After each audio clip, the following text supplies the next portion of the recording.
Imagine you want to isolate a target 300 meters out while pressed into an earth filled with rotting leaves and damp clay. For 28 hours, you've been in this position, where your world is seen through the scope. Try moving your left leg even 3 inches to the left, then you're spotted by a thermal optic on the opposite ridge. This is the reality of a long-range reconnaissance hide. The human body is not designed to stay perfectly still for 3 days. Yet, for elite military sniper teams, the 72-hour static observation mission is a standard operational baseline. In the military, we call it going black, a state of total radio, visual, and physical silence where you cease to exist to the outside world. These are high, massive stakes. With a single heavy sigh or a misplaced twitch, a multi-million-dollar intelligence operation has been compromised. So, the question is obvious. How do you sleep when you are legally forbidden to move? To survive 3 days in a hole, you need a system based on absolute codependency. That system is the two-man sniper team. The team consists of a shooter and a spotter. The spotter is almost always the senior, more experienced operator. They read the wind and run the entire mission, communicate with command, and keep the shooter alive. When your brain starts to collapse under the weight of sleep deprivation, you cannot rely on your own judgment. You rely on the person sitting 4 inches to your left. To keep both minds from breaking, the team splits the day into rigid, uncompromising blocks of time called watch cycles. Depending on the threat level, they will run a schedule of 2 hours on, 2 hours off, or 4 hours on, 4 hours off. One man stares through the optic, his mind hyper-focused on a shifting tree line. The other man drops his head into the dirt to sleep. The most dangerous moment of the entire 72 hours is the handover. Moving from active observation to rest is not a matter of rolling over and waking your partner. Any sudden movement can ripple the brush covering the hide and create a visual flash for enemy spotters. The transition is entirely silent, executed through a series of slow, deliberate hand pressures on the shoulder or thigh. The spotter gently presses the shooter's leg. The shooter slowly backs away from the scope, inch by inch, while the spotter slides into the optic gap without the rifle barrel moving a single millimeter. If you have ever tried to swap seats with someone in a crowded movie theater without touching them, you have a basic idea of the mechanics. Sometimes, the best defensive tool a team has is a massive storm. Teams actively use environmental masking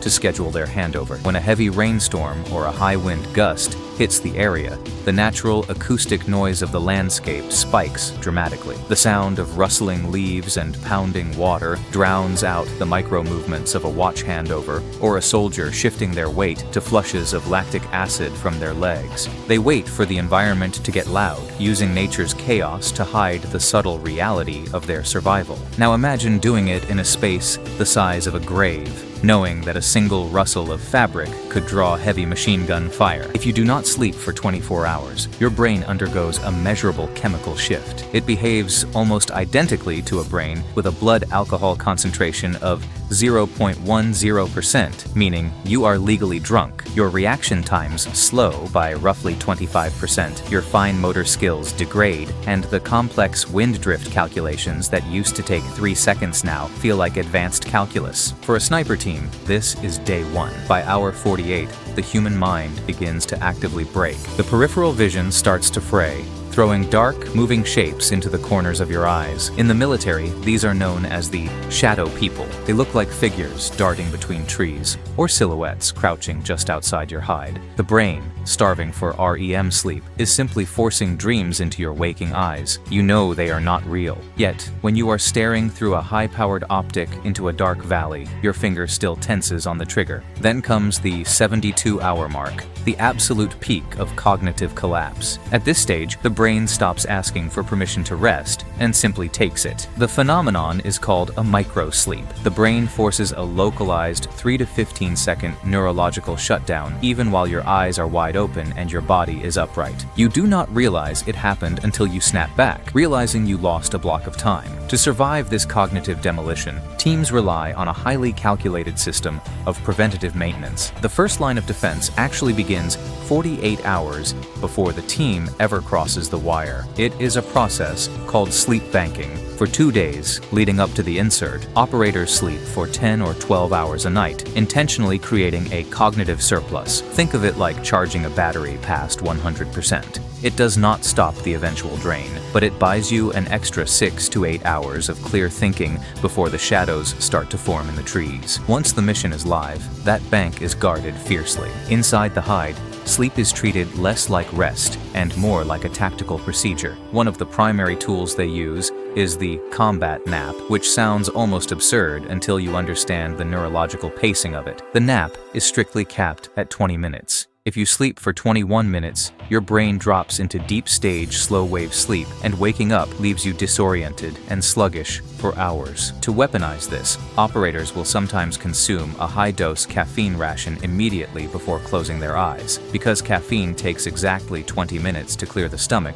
and enter the bloodstream, it acts as a chemical alarm clock, hitting the brain at the exact moment the nap ends. The physical posture of this rest is equally deliberate. You sleep entirely flat, wrapped tightly in your ghillie suit to mask your body heat from enemy thermal sensors. Special Forces operators will often slide their empty field packs under their lower legs while resting. It is a minor adjustment, but elevating the feet by just 4 inches prevents blood from pooling in the lower extremities after days of immobility. It flushes lactic acid, reduces swelling, and keeps the legs ready to sprint if the position is compromised. The transition from a 20-minute combat nap back to reality is a brutal reminder of where you are. Within the limited space of a sniper hide, careful construction allows for designated resting and active zones, even if only inches apart. These distinctions help the sniper mentally separate periods of vigilance from brief opportunities for rest. The front 12 inches belong to the active zone,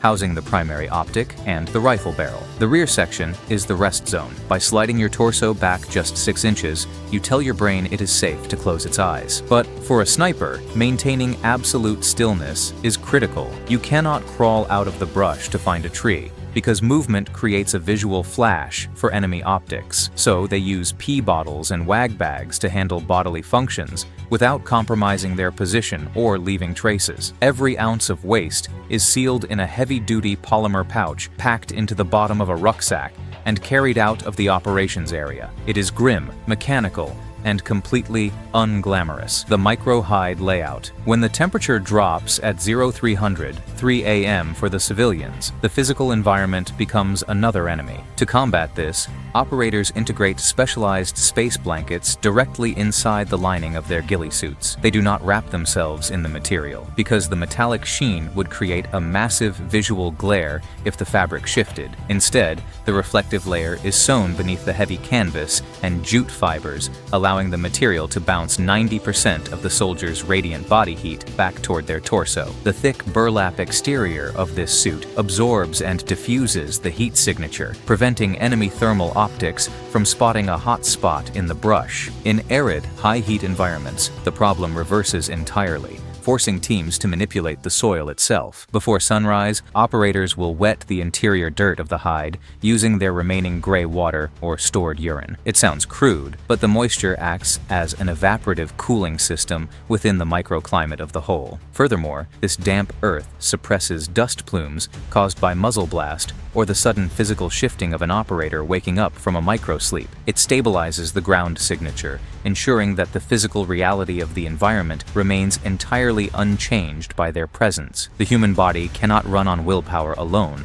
for 72 hours. When the sleep bank runs dry, you have to fuel the engine without causing a physical crash. That process requires a strict regime of ration discipline. You do not open a standard military meal kit and eat the entire entree. Consuming a large amount of carbohydrates forces insulin to spike, causing immediate lethargy and a heavy desire to sleep. Instead, a sniper nibbles on small, dense chunks of protein and fat throughout the day. Beef jerky, nuts, and peanut butter are consumed in tiny, metered doses. The goal is a flat, continuous line of metabolic energy. The hydration strategy is equally calculated. You do not gulp water when you feel thirsty. Gulping floods the kidneys, leading to rapid bladder expansion and the immediate, urgent need to use those plastic waste bottles. Instead, operators continuously sip water through a hydration bladder tube, one small swallow every 15 minutes, keeps the cells hydrated while keeping the bladder stable for hours at a time. Then, there is the chemical intervention, the combat stimulant profile. When a crisis occurs at hour 50 and the team needs immediate cognitive clarity, they do not brew a cup of coffee. They use military energy gum. Each piece carries a massive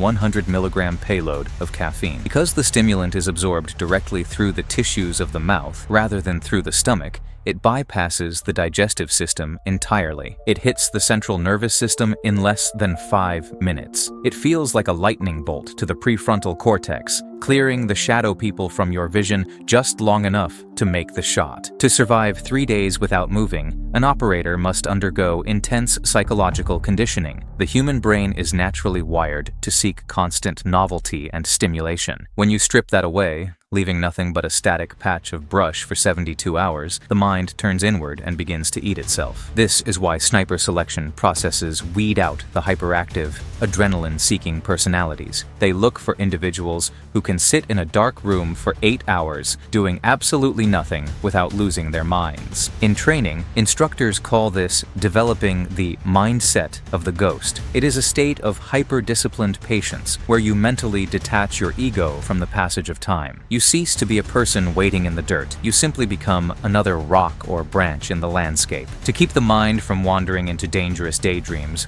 or falling into a microsleep, operators use targeted sensory focus techniques. They will spend 20 minutes mapping every microscopic sound in their left ear, the scratch of a beetle, the wind hitting a specific stone.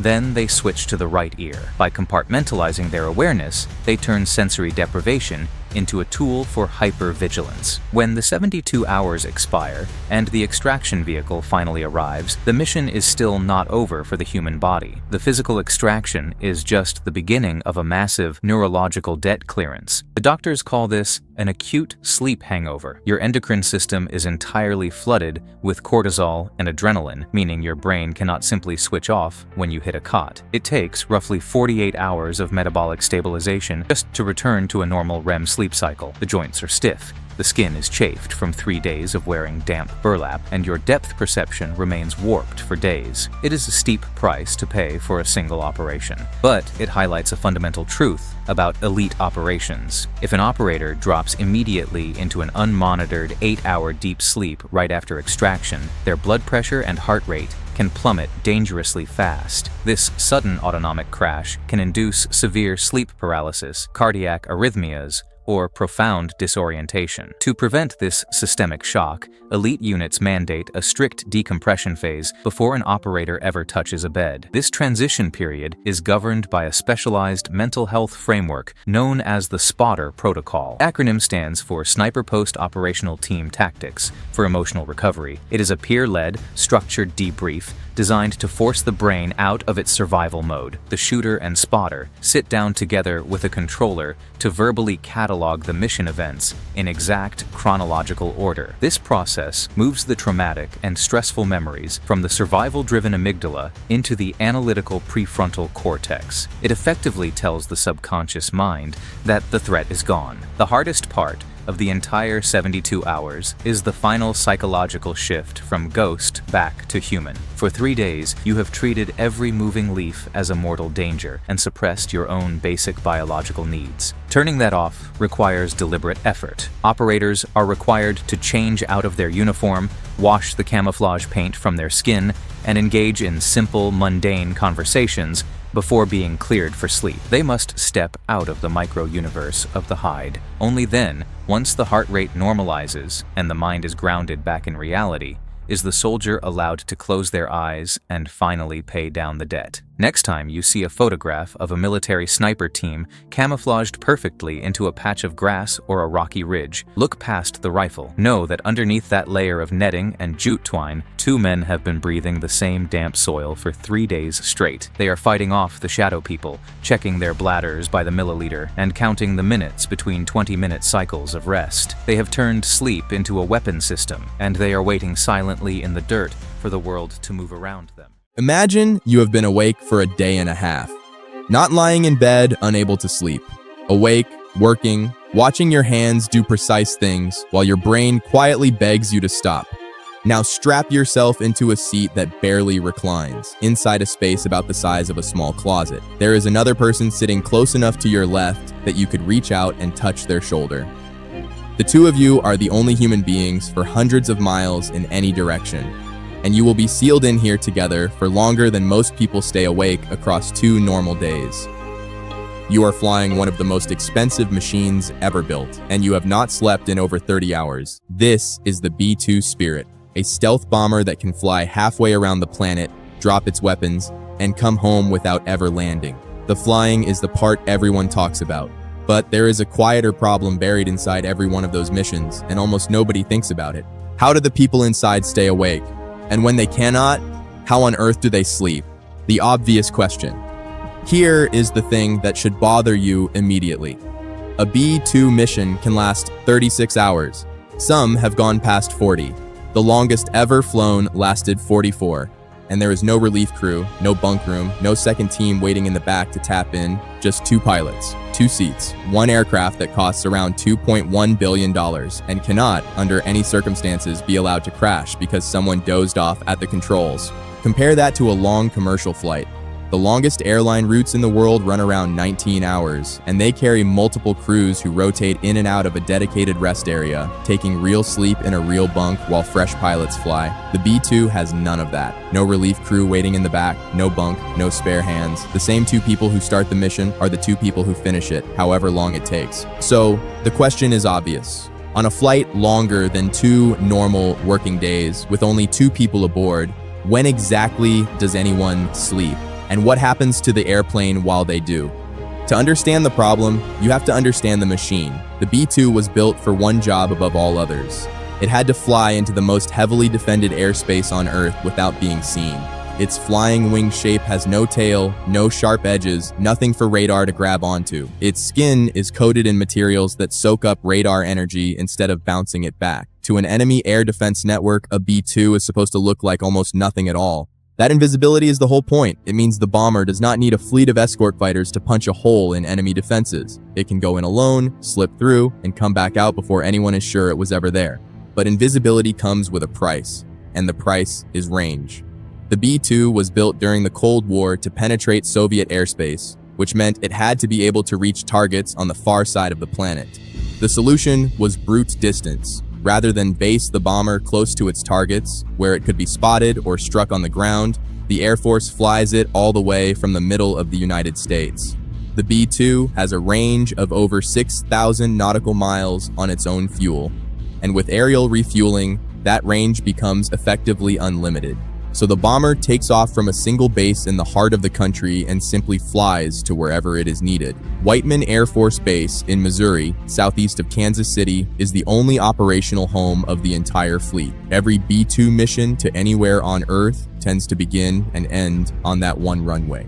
The Air Force only ever built 21 of them. The original plan called for over 100, but the Cold War ended, the program got slashed, and the staggering cost did the rest. Today, 19 remain in service. Each one costs around $2.1 billion, which makes it, by most measures, the most expensive aircraft ever built.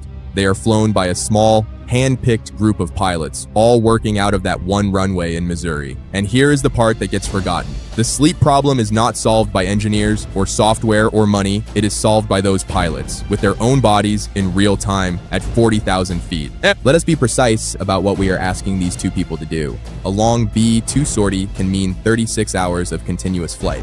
During that time, both pilots have to be sharp for every critical moment. Takeoff, every aerial refueling, the approach to the target, the weapons release, the landing. Aerial refueling is its own kind of stress. You are flying a stealth bomber a few feet behind a flying fuel truck, threading a boom into a small port at altitude, with no margin for a shaky hand. You cannot be half asleep for that. You might do it 5 or 6 times in a single mission. If you have ever pulled an all-nighter and noticed your thinking go fuzzy somewhere around hour 20, you have a rough sense of what unmanaged fatigue does to a person. Reaction time slows, judgment slips, you start missing things you would normally catch. And here's the cruel part. You usually do not notice it happening. Sleep-deprived people consistently rate themselves as sharper than they actually are. Now picture that fog rolling in while you are responsible for a $2 billion aircraft and, on some missions, nuclear weapons. That is the real enemy on these flights. not enemy radar. Exhaustion. The airplane can be made invisible. The human nervous system cannot be made tireless.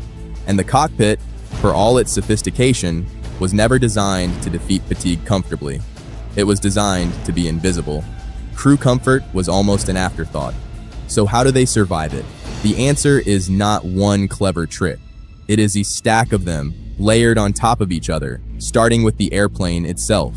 The first layer is the autopilot. The B-2's flight control system is advanced enough that during the long, boring cruise between refuelings, the aircraft can essentially fly itself. The wing is so aerodynamically slippery, and the computers so capable that holding altitude and heading across an empty ocean does not require two sets of hands. It barely requires one. That single fact changes everything. It means that for long stretches of the mission, only one pilot needs to be truly engaged, watching the systems, monitoring the route, ready to react. The other one is free, and on a flight this long, free is the most valuable thing in the world. Free to do what exactly? This is the second layer, and it is almost startling in how basic it is. There is a cot. Behind the two ejection seats, in the cramped space at the back of the cockpit, there is a fold-out cot. One pilot flies, the other clears out of the seat, lies down on that cot, and tries to grab 3 or 4 hours of sleep. Then they switch. That is the whole system. One flies, one sleeps, then they trade. It sounds almost too simple until you realize there is no other option that fits inside the airplane. The most sophisticated bomber humanity has ever built, and the sleep solution is a camp bed wedged behind the seats. And trying to actually fall asleep on it is its own challenge. You are exhausted, but you are also strapped into one of the loudest, most high-stakes environments imaginable, with the engines droning and your crewmate working a few feet away. The pilots who flew the early missions said the same thing. The cot was there. Sleep did not always come. Earlier crews reportedly made do with even less, including, on some flights, a folding lawn chair dragged into the back. The third layer is the timing, and this is where it stops being simple. You cannot just sleep whenever you feel tired. Sleep has to be scheduled around the parts of the mission where both pilots must be awake. A B-2 pilot once explained that when you sleep depends entirely on your route, on where the refuelings fall along that route, and on when the weapons activity is planned. So before they ever take off, the crew spends serious time planning who sleeps when. They sit down with the route and they map out the crunch points, the moments where both of them have to be alert, and there is no room for one of them to be on the cot. Takeoff, each refueling, the run into the target, the release, the landing. Then they fit their rest into the gaps in between those points, dividing the dead hours of cruise between them. Sleep becomes a logistics problem, solved with a pencil, hours before the wheels ever leave Missouri. By the time they are airborne, both pilots already know roughly when they will be awake and when they will be flat on their back behind the seats. If this is the channel's first time covering the strange physical reality of military aviation, this is exactly the kind of detail we dig into, so it is worth subscribing for the rest. The fourth layer handles the body. There is a mini fridge, a small microwave, and a cooler packed with snacks, so the crew can eat real food across 2 days aloft.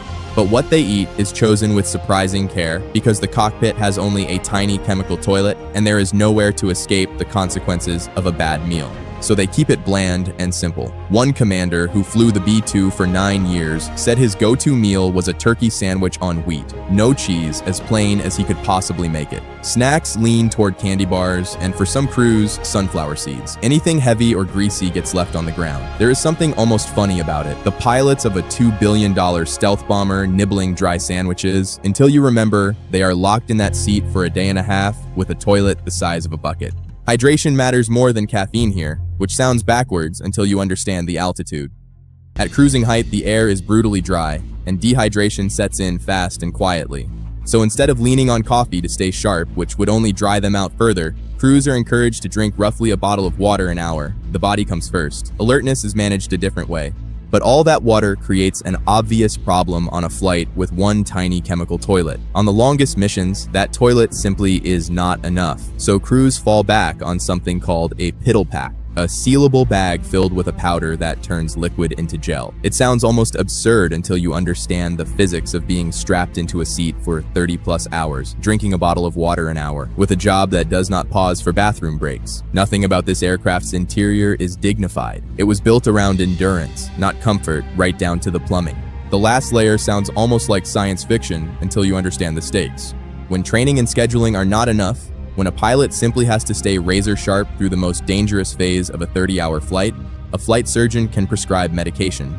The military calls them go pills. In the past, these were amphetamines, meant to push a tired pilot past the wall that fatigue throws up around hour 20 or 30. More recently, crews have reportedly been issued modafinil, a drug that promotes wakefulness and is seen as a cleaner, steadier option than the old stimulants. These are not handed out casually, and they are not a free pass to skip sleep. They are part of a carefully managed system prescribed by flight doctors who specialize in keeping aircrew functional at the absolute edge of human endurance. There are even drugs to do the opposite, to help a wired pilot actually fall asleep on that cot when the schedule demands rest their body does not feel ready for. The pill, in either direction, is the last layer. It sits on top of the autopilot, the cot, the schedule, and the food. Together, they are what turns a physically impossible flight into a survivable one. But peel all of that away, and you are left with something no system can fully solve. Two people, alone, for a day and a half, inside about 25 square feet of livable space. Think about what that does to a person. There is no walking it off, no stepping outside, no closing a door. The toilet is right there in the cockpit with your crewmate sitting a few feet away, and on the longest flights, even basic privacy disappears entirely. Everything that a human body needs to do across a day and a half has to happen inside that one cramped volume, in full view of the only other person aboard. That is the unglamorous reality sitting underneath the stealth and the billions. The thing that gets you through all of that is not the technology. It is the other human being. This is why the Air Force treats the partnership between the two pilots as seriously as the flying itself. A B-2 crew is not two interchangeable bodies. It is a pilot and a mission commander, and their roles, their schedules, even who sleeps in which window, are mapped out weeks before the wheels ever leave the ground. In the air, they manage each other. One notices when the other is fading. They cover each other's tasks, trade the seat, and keep each other honest about how tired they really are. They train for exactly this, sometimes spending a full 24 hours in a simulator before a real mission, not just rehearsing the flying, but watching how each other's judgment holds up once the fatigue sets in. And none of it is improvised on the day. White Man keeps its own staff of doctors and physiologists who study what these long flights do to the human body. They teach new pilots how to shift their own body clock before a mission, adjusting sleep and even diet in the days beforehand, and they keep the veterans current on the latest fatigue research. The medication, when it is used at all, sits inside strict rules. After a pilot takes a sleep aid, there is a mandatory do not fly window, a stretch of time when that pilot is barred from the controls until the drug has fully cleared. The system is built so that the person actually flying the aircraft is never the one whose chemistry is in question. On a solo flight, fatigue is your private problem. On a B-2, it is a shared responsibility, and your crewmate's alertness is partly your job. You are each other's backup, each other's alarm clock, each other's reality check across a day and a half with no one else to turn to. There is also the strange psychology of time. On one long bomber flight, a crew chasing the sun across the world got only a few hours of darkness, and a pilot described how the mind simply loses its grip on what time it is. Your body clock has no anchor. It does not know whether it is morning or midnight, whether you should be asleep or awake. And after enough hours, you stop being able to tell on your own. You are just awake. You hold on, you trust the schedule you made on the ground, and you are very, very thankful when you finally land. That is the part the spec sheets never capture. We describe the B-2 in terms of radar cross-section and payload and stealth coatings. But the thing that actually makes a 37-hour mission possible is not the airplane. It is two human beings deciding over and over for a day and a half to stay sharp for each other. The endurance is not really the airplanes, it is the crews. Now take everything we have described and watch it happen for real. In the early hours of a Sunday morning in June 2025, 7 B-2 Spirits lifted off from Whiteman Air Force Base in Missouri. Their target was on the other side of the world, deeply buried nuclear sites in Iran. The operation was called Midnight Hammer. Each bomber carried 2 pilots. Each flew non-stop from the middle of the United States to Iran and back, refueling in the air again and again in near total radio silence. The B-2S were the only aircraft in the world that could carry the 30,000-pound bunker buster bombs the mission required, weapons built to punch through rock and concrete into facilities buried deep inside a mountain, and it was the first time those weapons had ever been used in combat. To pull it off in secret, the military even sent decoy bombers west over the Pacific, drawing attention away while the real strike package flew east. Behind the 7 bombers stood a small army, well over 100 supporting aircraft, tankers, fighters, and around 4,000 personnel, almost none of whom knew the full timing of the plan. The flight lasted 37 hours. Sit with that number. 37 hours in a cockpit the size of a closet. Everything we just walked through, the autopilot, the cot, the scheduled naps, the bland sandwiches, the go pills, the endless trading of the seat, all of it running for a day and a half straight while the crews flew into hostile airspace, released their weapons, and turned for home without ever being seen. And almost nothing about that flight was a surprise to them. They had already spent at least a full day in a simulator, rehearsing against a target built to mirror the real one, so that when the moment came, it would feel like something they had done before. And here is the thing, it was not even the longest. That record still belongs to the B-2, set back on the 7th of October, 2001, when a bomber named the Spirit of America flew into Afghan airspace at the very start of the war. 2 pilots, Mel Diao and Brian Neal, stayed in that cockpit for more than 44 hours of flying. As they approached the coast of Pakistan, they took their pick-me-up pill, hit their targets, and were handed a follow-on mission before they could even turn for home. And it did not end when they landed. They touched down at a forward base, kept the engines running through a quick turnaround, and flew back to Missouri for a total stretch of more than 70 consecutive hours tied to that single mission. 44 hours in the air. 2 pilots, 1 cot, one of the longest combat sorties in aviation history. We tend to measure these aircraft by the wrong things. The price tag, the stealth coating, the payload, the radar cross-section, but the B-2's most impressive specification is not in any brochure.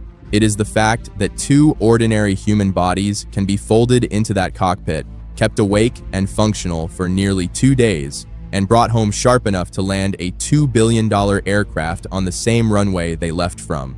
The stealth is what lets the airplane reach the target, but it is the cot, the schedule, the sandwich, the pill, and above all, the second pilot that lets the mission actually happen. The machine gets the credit, the people do the enduring. So the next time you see footage of a B-2 silent and tailless, sliding across a gray sky, look past the shape that fools the radar and the price tag that makes the headlines. Picture the seat that barely reclines. Picture the cot folded out behind it, still warm.